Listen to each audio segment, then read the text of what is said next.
Spiritualitas adalah ekspresi tentang keyakinan tertinggi seseorang dalam kehidupan setiap hari, dicirikan oleh keterbukaan untuk berbagi kasih Allah, diri sendiri, sesama dan dunia melalui Yesus Kristus dan di dalam Roh Kudus.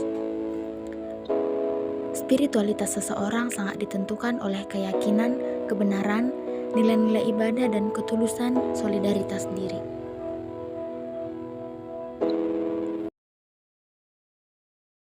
Rasul yang saya pilih adalah Rasul Yohanes. Tuhan memilih Yohanes bukan dilatar belakangi oleh kepribadiannya, sebab bila melihat kepribadiannya, Yohanes ini termasuk watak yang keras ambisi dan emosi yang kurang terkontrol sama dengan saudaranya Yakobus. Itu sebabnya Tuhan Yesus memberikan gelar kepada kedua orang ini dengan sebutan Boanerges atau anak guru. Tentu Tuhan Yesus menetapkan atau memilih ke-12 rasul tersebut bukan asal dan sembarang menunjuk, melainkan melalui pergumulan dan doa semalaman. Ia mempunyai ambisi yang besar seperti saudaranya Yakobus, di mana ia meminta supaya ditempatkan Tuhan kelak di samping kiri dan kanannya. Murid-murid Tuhan Yesus pada dasarnya memiliki ambisi menjadi yang terbesar di antara mereka. Namun, mungkin tidak ada yang seberani Yakobus dan Yohanes yang langsung meminta kepada Tuhan Yesus. Ambisi menjadi terbesar mendorongnya untuk memohon langsung kepada Yesus. Bahkan ibunya pun datang meminta langsung kepada Tuhan Yesus. Dapat kita lihat dari Matius 20 ayat 20-21. Ambisi Yohanes untuk mendapat kedudukan terbesar adalah manusiawi dan dimiliki oleh semua orang termasuk murid-muridnya.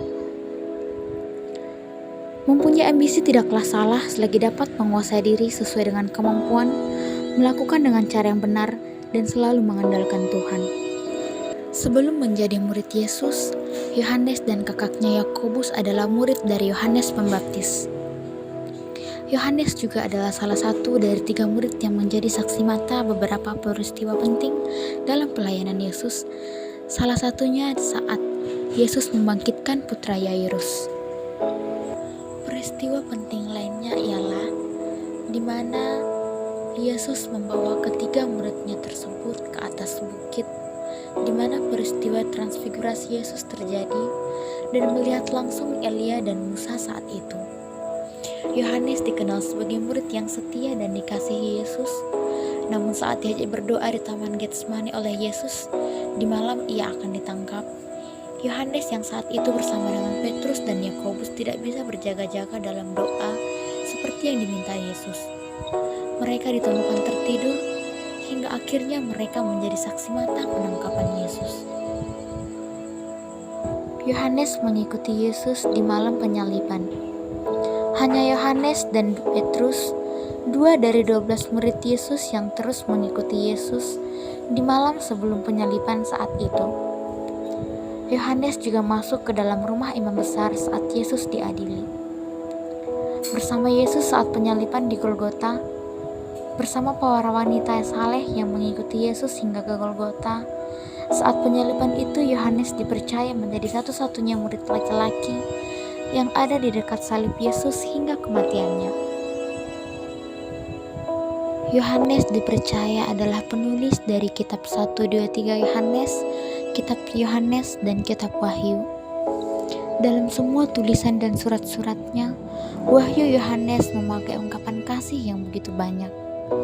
Yohanes menunjukkan pengalaman kasih Tuhan Yesus tersebut melalui karya-karyanya seperti termuat dalam Alkitab Tuhan adalah kasih. Yohanes 15 ayat 10.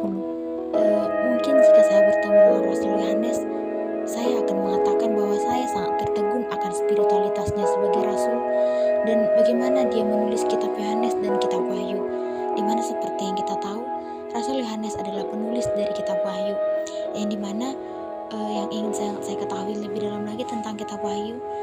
Kitab Wahyu adalah akhiran dari seluruh kisah agung Alkitab tentang Allah dan manusia yang berisikan penglihatan lambang, tanda bilangan, serta hal-hal yang berkaitan dengan pengajaran Tuhan. Dan di dalam kitab Wahyu terdapat kode-kode simbolis orang-orang atau peristiwa-peristiwa tertentu yang mengantar pada kesudahan zaman yang sangat ingin saya ketahui.